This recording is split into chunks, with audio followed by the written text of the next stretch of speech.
it comes. Oh my goodness.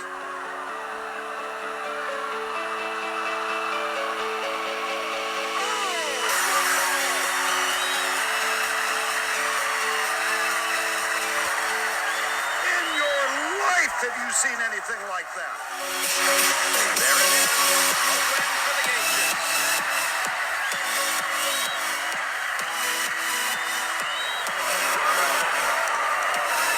Is it his time?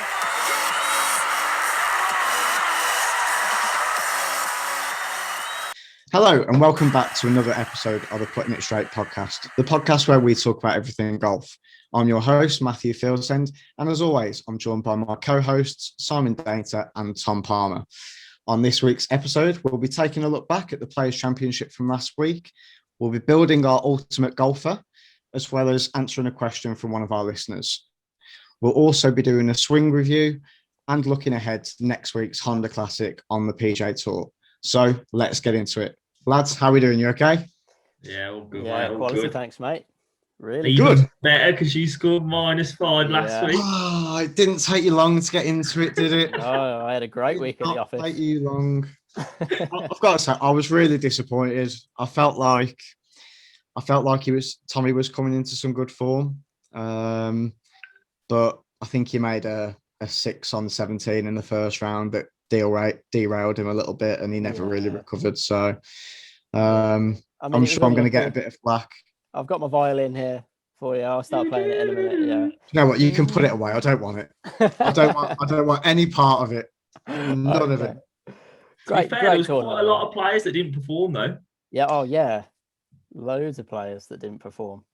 Some big names definitely struggled. There was quite a few -5s on our prediction leaderboard this week. So that made me feel a little bit better, like I weren't the only one. But of course, we had Justin Thomas came out as our Players' Champion this time. 64-68 over the weekend to win by 1 from Westwood. Really impressive performance on him. Yeah, really, really impressive performance. So I'm really happy that he won, to be fair. Just like the afterwards where you saw him take a little seat and take everything in. He just seems like a real genuine guy, and his golf completely backs it up. He's played some amazing stuff, and to under pressure around that course to play as well as he did over the weekend, he did really, really well. Fully deserved. Did you see his tee shot on 18 though? That was a bit close for comfort.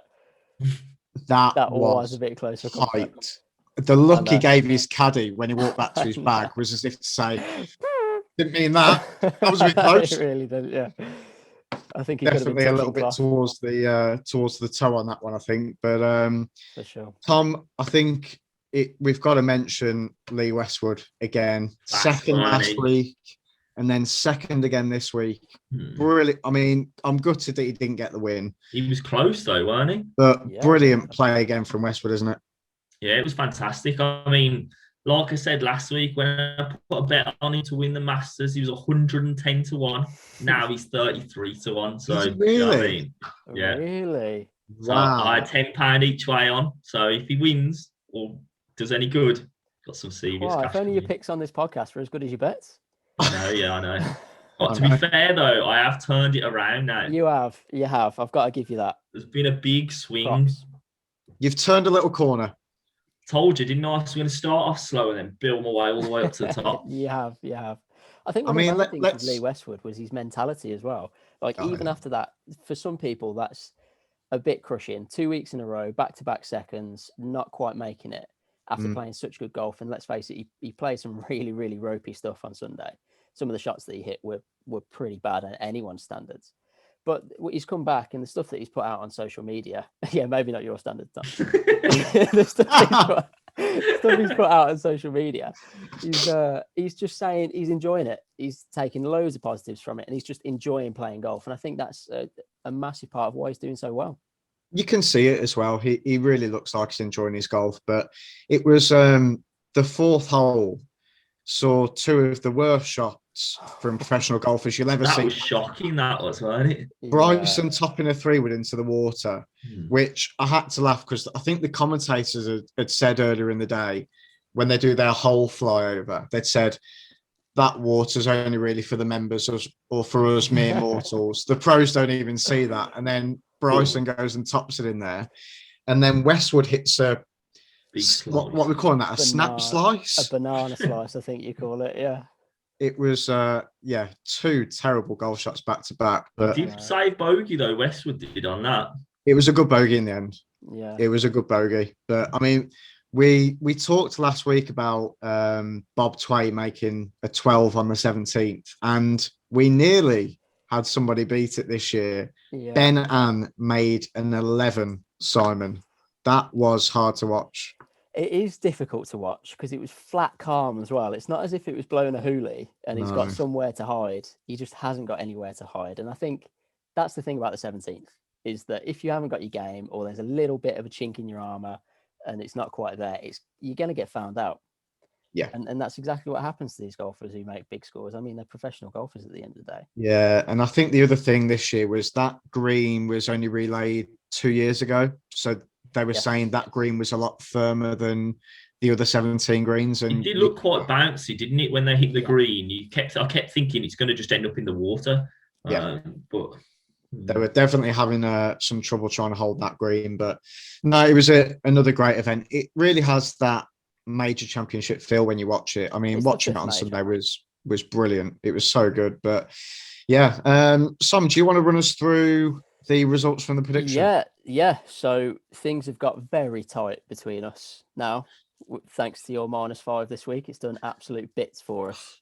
But we had a couple of people managed to get the winner again. Every single week we've had the winner picked out, which is incredible. Fantastic stuff. So we had Julie Deakin and Liz Mallet both picked out Justin Thomas.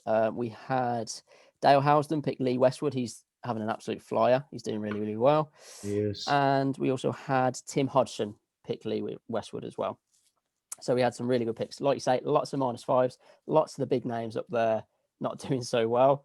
We touched on briefly the table of Muppets. I don't know if anyone saw Ian Poulter's Instagram post. It was. I absolutely love that. Ian Poulter, Henrik Stenson had just left, I think he talked about, and then it was Tyrrell Hatton and Rory, wasn't it? Those are the four at the table. And he talked about them combined while they were having lunch, 29 over par. And it's just... I mean, for anybody watching at home, in that moment, all of a sudden, it's very relatable. For everybody that, has a round of golf with their mates on a Saturday and sits in the bar and they're like, flipping it, combined, we were 52 over today. It's that kind of feel, isn't it? Yeah, but the thing is, me and you can sit in the bar, Matt, and then still say combined with 29 over par, just the two of us. That is true. Why? Did you shoot 35 over? Yeah, I shot 35 over, yeah. You shot a cool 6 under. I shot a cool 600 to keep it respectable. Oh, brilliant stuff. Right, if we have a quick peek, thank you so much, guys, by the way. Loads of you sending in your picks and stuff. It's really, really great. All your support you've shown so far. So I'm not going to read everyone's out because we've got so many at this point. It will just be long. So I'll just go through sort of the top 3. So it's changed a little bit. Victoria Mallet was on the top, but she had a -5 this week, unfortunately. So now she's been overtaken by Julie Deakin, who's sitting on top with 19 points. Tied second, we've got Liz Mallet and Carly Lewis, both on 16. And then tied fourth, we've got Victoria Mallet, Andrew Cameron and Dale Housden, all on 15. So very, very tight at the top. And then in terms of us now, you're still in the lead, Matt, just with 7 points. Okay. Tom's absolutely turned it around. He's on 5 points, and I'm not too far behind on 3. Managed to get back into positive points with my. Oh, it's got very tight very quickly. It's very tight now. Yeah, it can turn around quickly. Wow, I feel like this week's going to be a big week. I think it could be. It could be a very big week for us, yeah. This is going to be a big week. I'm a little nervous. I would be nervous for you as well, coming off mine. That's why you don't want to start at the top of the leaderboard. It's only going to get worse. I know. There's only one way from there, isn't there? So on the bottom, work your way up. Dear me. Perfect. Well, look, Tom, we'll come to you now because we've had lots of questions this week, actually. And we must say, obviously, we can't get them all into one episode, so we'll spread them out across the coming 3 or 4 episodes. But what question have you got for us today, Tom? Right, so Paul Chetwin, he's messaged in and said, which 3 golfers, past or present, would you have in your 4-ball? It's a great question. It's a very good question. Okay. Great question. So should we start with you then, Matt? Yeah, okay. So for me, I've gone with Tiger Woods, Jack Nicklaus, and Seve Ballesteros. God, you're so vanilla. So pretty vanilla. like, vanilla, pretty vanilla there. It's a saucy 4-ball though, isn't it? Yeah, obviously it's a brilliant 4-ball, but I'm sure every person under the sun would say that. I mean, I'm sure they are 3 very popular picks. I've not gone too far outside the box with it. I've gone for the obvious ones, but I think that 4-ball takes some beating, to be honest. Yeah, definitely. You do we well can in definitely beat it, can't we, Si? Yeah. Yeah, takes a scramble. Us 3 and somebody else, we'd take down then. Easy. And then, Si, who have you gone for? So I've gone under the lines of so my first one's Eddie Pepperell, just because I think he's absolutely hilarious. And I just love to have a round of golf with him and just listen to the stuff that he spouts off. The things that he posts on social media, Twitter and stuff is hilarious. So I'm sure that would be a lot of fun. One of my idols is Ben Hogan. I just love to play with him and just watch him hit the ball all around. And then the last one is Arnold Palmer, just because I think he's the absolute boy, top boy. The king. King. That's it. Yeah. So that's mine. What about you, Tom? I like that. Good mix. Right. So for me, I've gone with Alexander Noren. I mean, of course, top guy. I mean, best PGA golfer. Love him. Absolute star. Is this because you've got to pay him back for that bet that you won? Just amazing guy. Just really nice guy. Like, that's who I want to play golf with. Like I said, no one boring. Rather play with someone enjoyable. Obviously, second, gonna have to go Tiger Woods, because I mean everyone's got to pick Tiger Woods, surely. I mean, best golfer to ever grace the earth. And my last one, Alvaro Quiros. So I mean, proper funny guy. Like, this guy is hilarious. Honestly, the banter is outrageous. So what I'd be doing is just having a right laugh all the way around for 18 holes of golf. Be perfect. And great golfer. Such a random pick. Raffle like blue shaft he plays, so yeah, be good fun. Have a great chat. That was a random pick. Have you got him in like a WhatsApp group or something? I've never seen him be funny. He gave me a bunker lesson before as well, so that has he? Yeah. Bunker lessons from the stars. Wow. So incredible. Cheers, mate. Good picks, good 3 picks. That was vanilla picks like this guy over here. That was not the answer that I was expecting, I have to say. No, I'd never would have thought of that in a million years. No, not at all. But look, that leads really nicely onto our main topic for this week's podcast, which is building our ultimate golfer. Looking forward to getting So the idea is I've devised 6 categories. So we've got mentality, driving, irons, short game, putting, and then creativity / recovery play. So we've each got to pick one player for each category, and you can't pick the same player for a second category. It's got to be a different player for each one. Can't pick them twice. Okay, cool. Should we do one category at a time and then go around all 3 of us? Yeah, I think so. Yeah, and then let's do that. Yeah. Okay. I like that. So we'll start off with mentality then. So, Tom, who have you gone for mentality? Right. So my picks, let me just put it out there, a little bit out there tonight, because obviously I've gone with the top of the top. So obviously mentality, Tiger Woods, you would be thinking, all right, won all those competitions. However, I've gone for Sam Snead. All right. And the reason behind this, 82 career wins, which is on point with Tiger Woods. So he's my pick for mentality. Yeah, I like that. I mean, the Tiger thing, we spoke about it briefly before we started recording, but you could pick Tiger for probably all of them bar driving. Yeah. So obviously I couldn't pick him, so I've left him till later on. So it's interesting to see where we've all placed Tiger. I was going to say he's going to be in somewhere, isn't he? He's going to be in something from all of us. Of course, he's got to be. He's got to be. Yeah. So Simon, who's yours for mentality? Mine is Jack Nicklaus, because he talks about, and it's quite a famous quote that he talks about, is that before every single shot that he plays, he imagines the shot that he wants to play, the shape on it, where it's going to land, the sort of trajectory. And I think to be able to do that for 18 holes of golf is pretty damn impressive. And if you can do that and pull it off and be as successful as he is, then I think he's definitely up there for mentality. Thanks, mate. Little clap. I like that. Golf clap. Here we go. Well, for me, for a period, I've had a bit of a change around throughout the day with this. And for a period, I did have Tiger in there, but I've moved him. He's elsewhere now. So you'll have to wait and see where he is. And I'd actually settled on Jack Nicklaus as well, Simon. Oh, really? Similar kind of thing. I think, like you say, he talks a lot about his visualization, but for anyone that's won 18 major championships, and, he's got a lot of runner-ups in majors as well.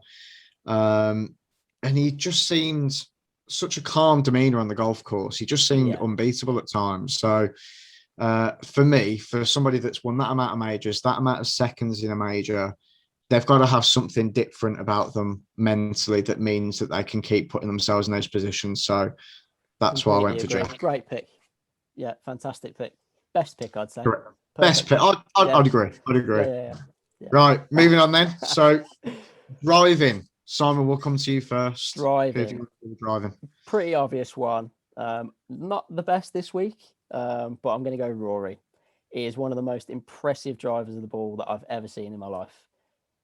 And he for the most part, he talked about how he's struggling from trying to get a little bit more speed. And so it's messed with his swing technique a little bit. But in the past, he's got it on a string, and it's just impressive to watch. So Rory for me. Like that. Tom? Right, so mine's a little bit out there, everyone. Right? So I've gone justify everyone. It's all about, for me, driving is all about what? Hitting the fairway. Yeah. So mine's all about, obviously, how many times you hit the fairway and hitting the fairway percentage.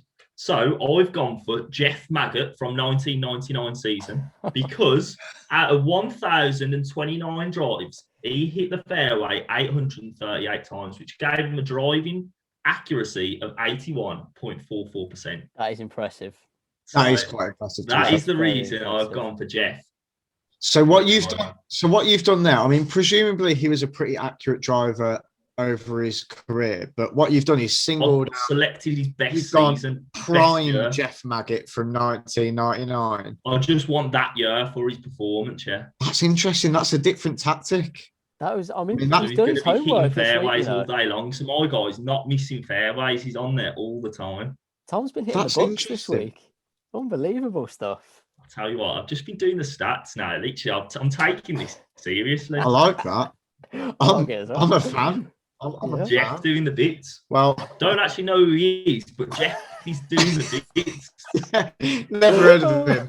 Never heard of him. The fairway. Oh, brilliant. And I had McIlroy in there, and I moved him, and I ended up settling on Dustin Johnson. Okay, yeah, that's good pick. Power, hits that little bullet fade. Anybody that can hit a controlled fade 320 in the middle of the fairway has got to be up there. So yeah, for me, Dustin was a pretty sound bet. Twice now, and he's done no good for me. So you've fallen out with Dustin. Yeah, he won't be picked again. It's because you picked him. That's why I didn't do anything. Yeah, I told you we need to send a memo to any PGA Tour player that gets picked by you. Yeah, you ain't gonna do well then. Brilliant. So our third category then is irons.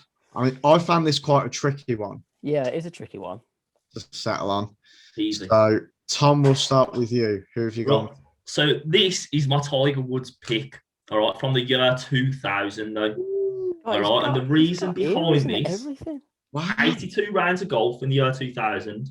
Okay. He had 1,296 holes of golf that he played, and he hit 974 greens. Meaning his greening regulation percentage was 75.15%, which is the highest it's been for the last 20 plus years. So he's the reason why I'm going for Tiger Woods.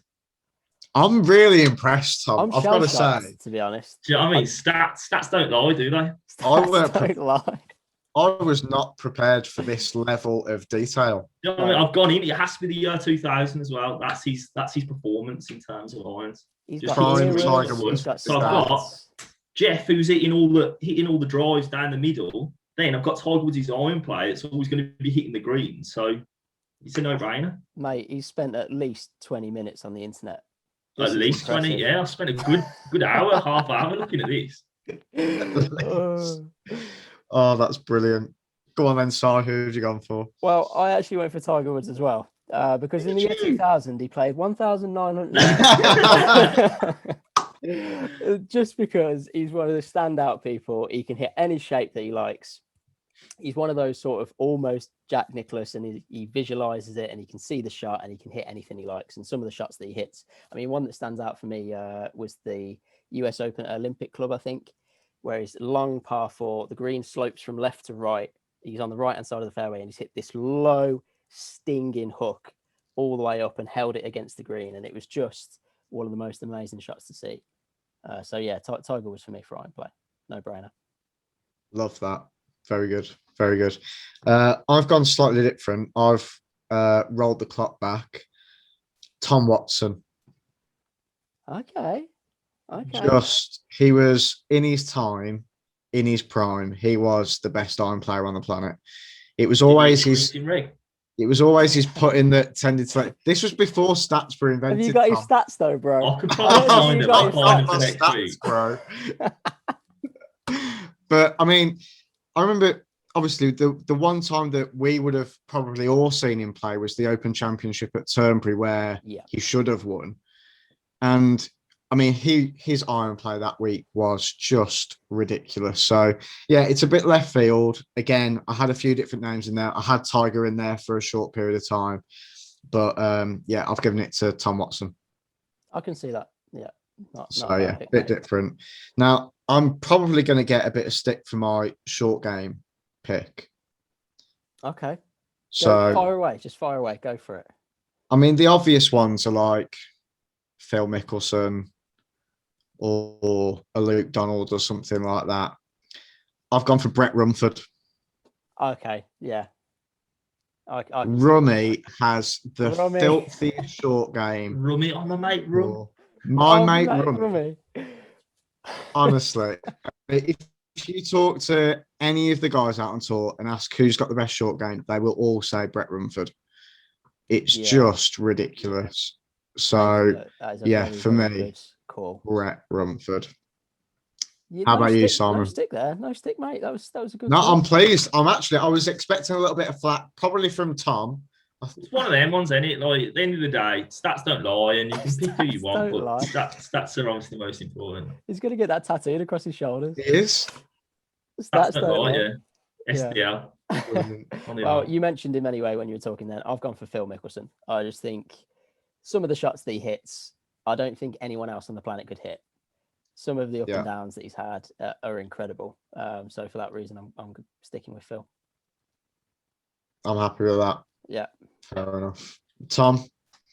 Right. So with this one, I've had to do a little bit of research, all right? And I've looked. Are you joking? And I've done average distance away from the pin from that sort of area. So about 10 to 20 yards away from the flag.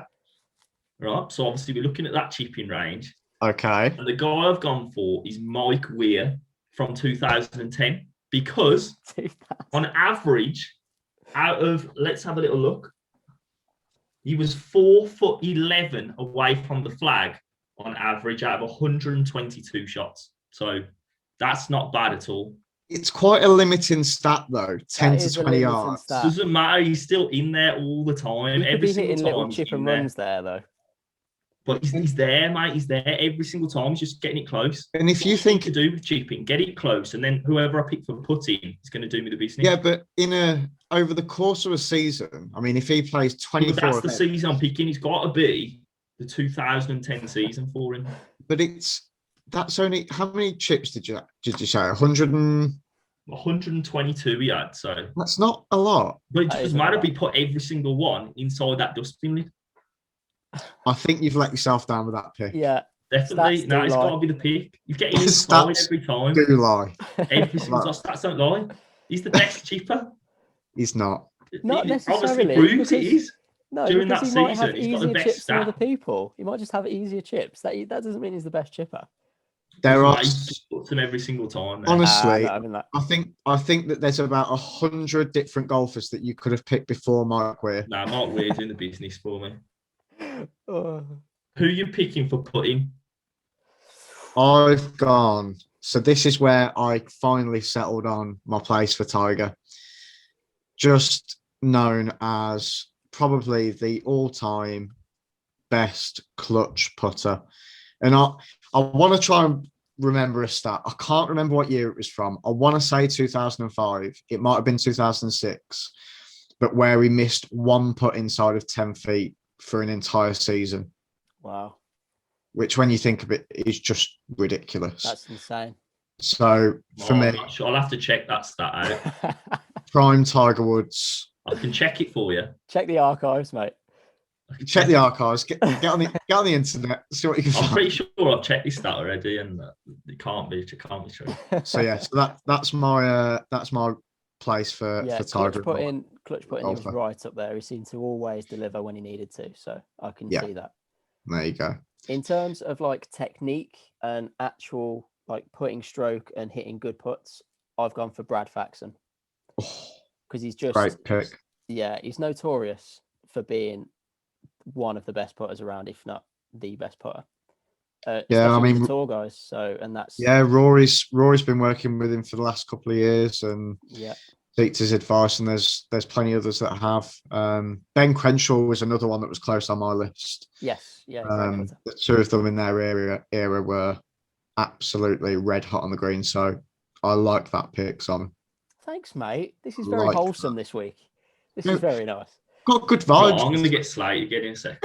But at the same time, Bob Hines, best putter in 2002. All right. Oh, yeah, I know him. He's the geezer who made the beans, isn't he? That's the guy. 1,224 putts. All right.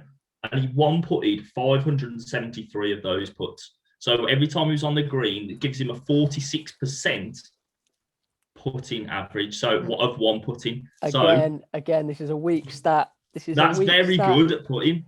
Is that in a certain range? Just on the green. 1,000. 1,224 putts he had, and out of those, he holed 573 of them. That's pretty good. 46% of the putts he holds. How many times do you one putting around?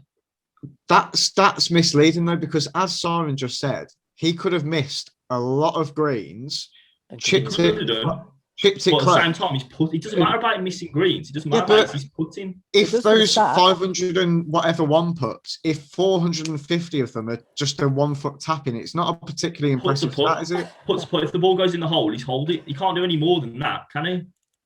Tom, you know how he holds his puts.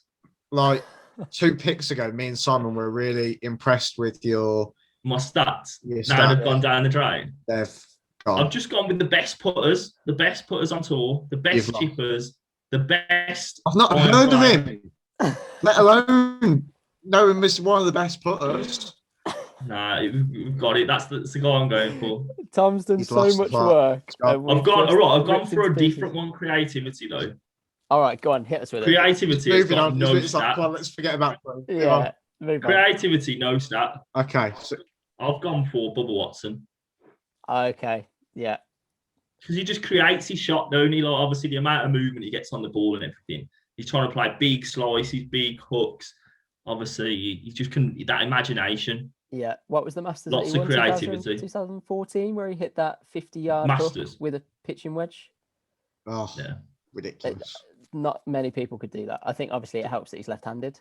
But not many people could do that or have the vision or the bravery, really, to take on a shot like that down the stretch. Yeah, that was one of the seriously impressive. Yeah, you've redeemed yourself a bit with that. With that pick, that is a good pick. Cheers, that is a good pick. Simon, what about you? Only one for me, Seve Ballesteros. All day, every day, creativity, and the situations that he came out of. They always used to say you could never rule him out if you were playing him in match play, because he was always there. He could be in a car park and he'd still get up and down. So, without a shadow of a doubt, I think he was the best creative and recovery player that's ever played the game of golf. And I would 100% agree with you, which is why I've picked him as well. Beautiful. I think beautiful stuff. For everything you've just said, and I think Billy Foster, who is obviously caddying for Matt Fitzpatrick now, was Westwood's caddy for a long time. Yeah, he caddied for Seve, and he tells a brilliant story about when they were playing at Cron Saucier in Switzerland. Yeah. And on 18, he's hit it down the right in the trees, and he's got a 10-foot wall in front of him, a swimming pool the other side, and trees and everything. And then he's got the water to carry it onto the green. There's like a moat in front of the green as well, isn't there? Yeah. It's not like far in front of the green either. It's exactly. And Billy tells his story about how Seve turns to Billy and he says, I see this shot, and he's pointing at a hole about like that big in the trees. And Billy's like, look, this is towards the end of his career, and he's like, look, you've lost the plot. Just get an 8-iron, chip it outsidewards, and we'll try and get up and down and force a playoff. And he says, no, gives him one of them, shoos him away, pulls a club out the bag, half a backswing, flicks it up over the wall, over the swimming pool, over the trees, through the hole in the trees, lands it on the green. And he says it's the best shot. It wasn't on the green. It was, I think it finished just short of the green, and then he chips it in for a birdie. Yeah, chips it in after that. That was it. And you just think, at that point for a caddy, you must be screaming for him to chip it out. But to see that shot and then play it, there's not much you can do, really, is there? And have a bottle to pull it off as well. Yeah. So, and we've all seen videos of him under trees playing off his knees and all that kind of stuff. Just incredible. Yeah. So, for me, his creativity and all of that stuff just cannot be matched at all. Brilliant pick, mate. I think it's. I just wanted to mix it up with mine. Do you know what I mean? I could have Tom's feeling so left out. Boring, but you know what? Nah, mix it up. Tom's feeling a little insecure about his picks now. No, I'm not feeling insecure. I've just mixed it up. I've just gone out there, and You've done your research, mate. You've definitely gone out there, that's for sure. Not picking just your standard guys. Picking some players that we've never heard of. But just throughout the season, selective seasons. Yeah. I love that. Right. Well, I think between us we've got three very good. Well, two really good golfers. One was looking good for a bit, then dropped off, and then finished. He'll be good. He'll be good because he performed well. I don't know. I think in a match, I reckon mine or Simon's golfers definitely beating yours. No. Yeah. You just wouldn't beat it. I'd be hitting all the fairways, all the greens. You wouldn't need to chip anyway, because I'd be hitting every single green. No, I'm not having that. I can't see it. Some of them stats were weak. They were Jeff weak. Maggott one. Jeff Maggott one. I'll give you 85%, 81% of fairways hit. Yeah, that was a good stat. Yeah, great stat. Then you got Tiger Woods hitting all those greens. Yeah, also a good stat. So why are you going to need to chip? I think he's done. Completed it. Wouldn't even need to put. He's holed out. The beauty of this conversation, driver, iron, complete. The beauty of this conversation, though, is that you could come up with thousands of different combinations of golfers, and I think for people at home listening, I mean, if you want to have a go and send us in your ultimate golf, we'd love to have a look, because I think people of different generations would have very different picks. The old boy. Yeah, definitely. Or even pick which ultimate golfer you like the best out of our three. And that would be a good one. Yeah. So out of our three ultimate golfers, have a pick and see who you think the best is. Yeah. And if we get enough results, then we'll read them out next week. Yeah, definitely. I like that. Tom's in the bin. Well, look, yeah, he's worried. Everyone's good. Hopefully everyone will pick me. I don't think so. Sympathy. You never know. I think I do. We'll see. I'll do what you did on the Instagram poll and just get all my mates to vote. Yeah, create 20 different Patrick accounts. They're giving it huge. It works. Look, we'll move on and we'll get on to our next section of the podcast, which is our swing of the week. So last week, Simon did a beautiful job of reviewing Bryson's drive from when he tried to hit it on the par 5 6th at Bay Hill. And obviously we asked our listeners to volunteer to send in a swing video, and we had somebody come forward, Lewis Sands, who very kindly sent in his swing video into us. So I'm going to attempt to do a little review here now as well. Don't go trying to steal my limelight from Sky. Don't do it. Look, I'm not going to try and live up to you. Sky have already got the contract signed with you. I'm not going to step on your toes. They actually haven't called me. I'm getting a bit worried. Have they not? No. Must have got lost. That's it really is strange. Just waiting, mate. It's just waiting. But never mind. So, look, I've got the video in front of me. So, if we talk through this now, so first thing to note, I mean, he's hitting a drive with this swing. Posture is actually really nice. It's a good swing overall, isn't it? I think we should say that as well. It is. It is a good swing overall. Yeah, overall, lovely swing. It's got some good power to it. It's quite rhythmical. So there's some good points in there. One thing to note from setup is the grip is a little strong. So we're potentially going to see strong club face at the top and maybe some problems launching the ball kind of high in the air. As he takes the club away, the club gets a little bit behind his hands. And then we can see at the top there, I've circled the club head. Club face is quite short and the left arm plane is a little low. Yep. Now, the interesting part of this swing is when he comes down, his pressure does shift towards the target a little bit quickly.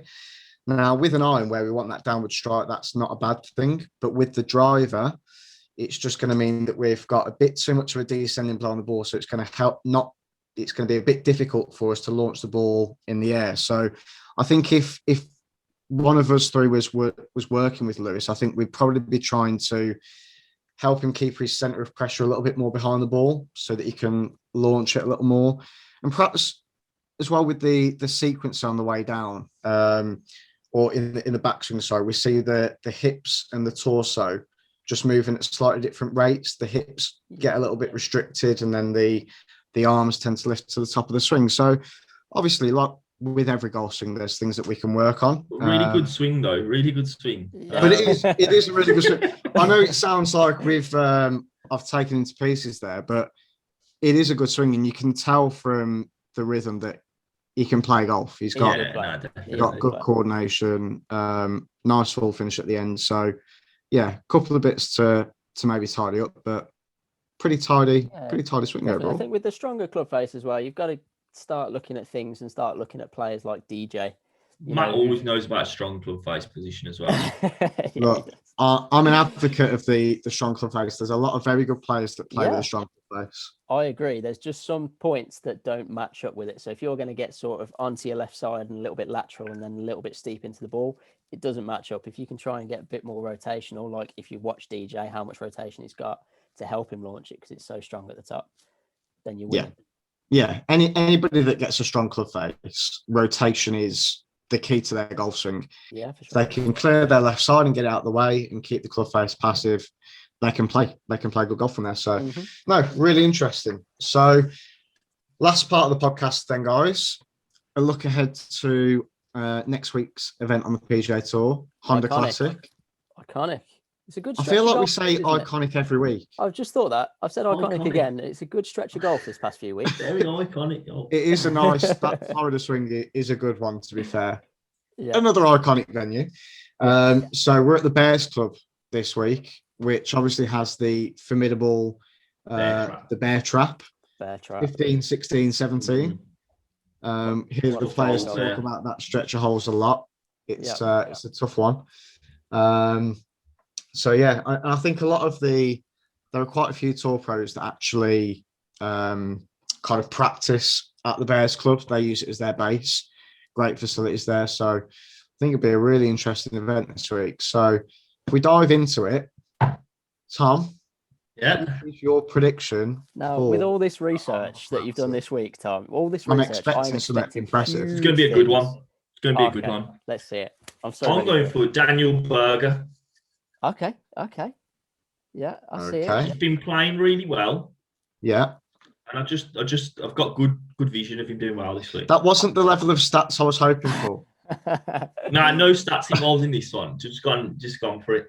Because every time I do stats, I get slated anyway. So you know what? Just pick. That's true. Yeah, I got to say, I'm impressed that he's gone outside of the top 5 or the top 10. I'm genuinely impressed. Do you know what I mean? Mixed it up a bit, and growth. Yeah, that's it. Growth. You've come so far. You have. I'm going to be very proud of you when he wins.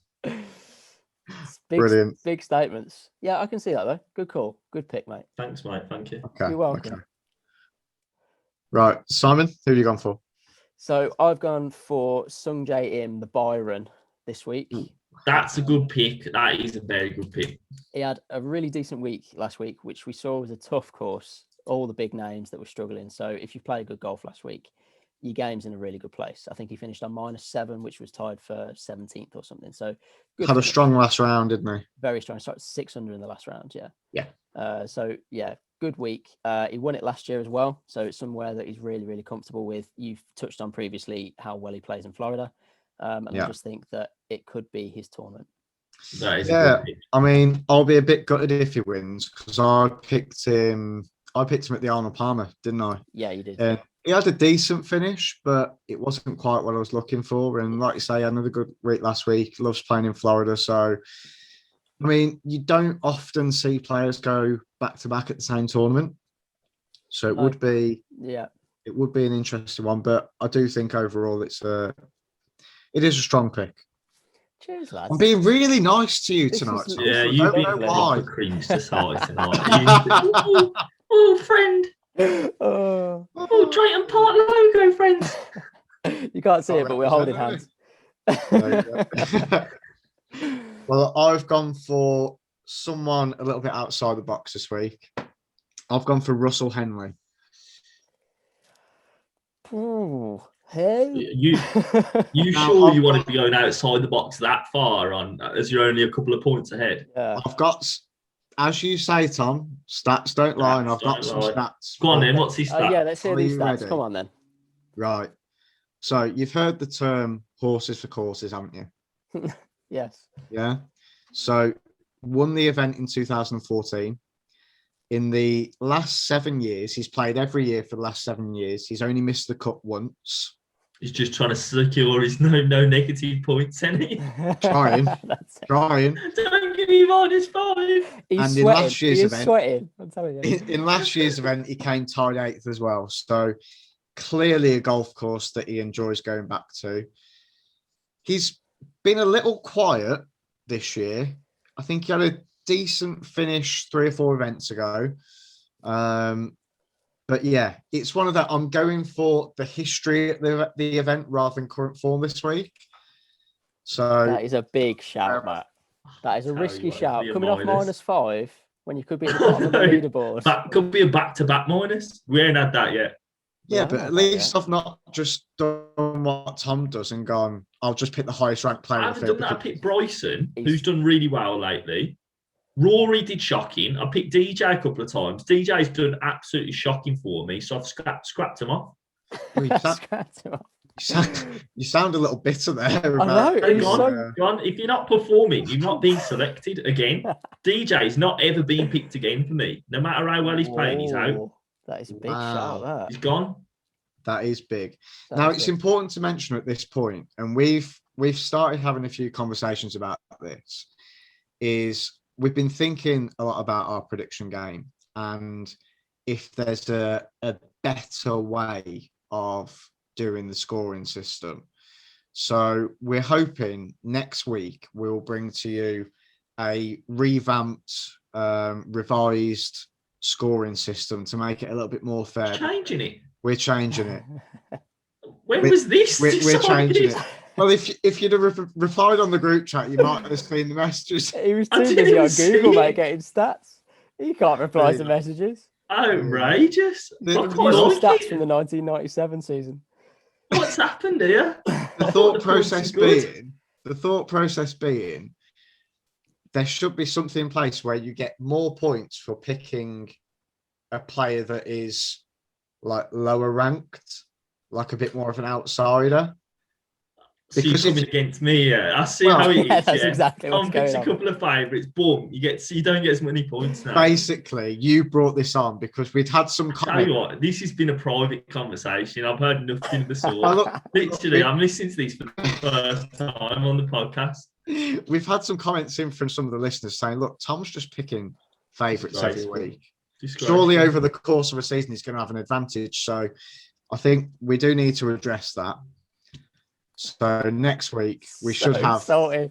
You're so annoying. I can't believe how outrageous this is. Just pick on Tom podcast tonight. I've loved it. I've loved every minute, mate. I got to be honest. I'll tell you what, Tom, I've really enjoyed it as well. Yeah, it's been really have. It's been. Yeah. I hope a guy wins next week. Literally. I hope he does as well, just for your mental health at this point. Thanks. Oh dear me. So look, that concludes this week's podcast. If you've enjoyed the podcast at home, please give the video a thumbs up and leave a comment below. It really does help us. Also, don't forget to subscribe to our YouTube channel. If you search Putting It Straight Podcast, you will find us on there. And by doing that, you'll make sure that you don't miss any future episodes.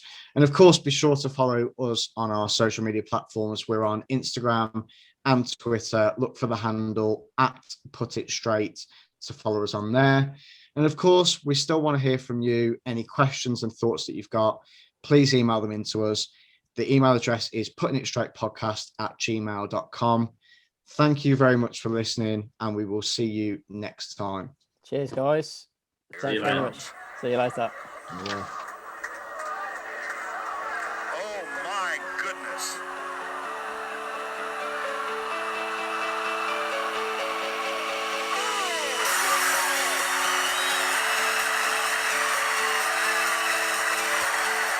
In your life have you seen anything like that?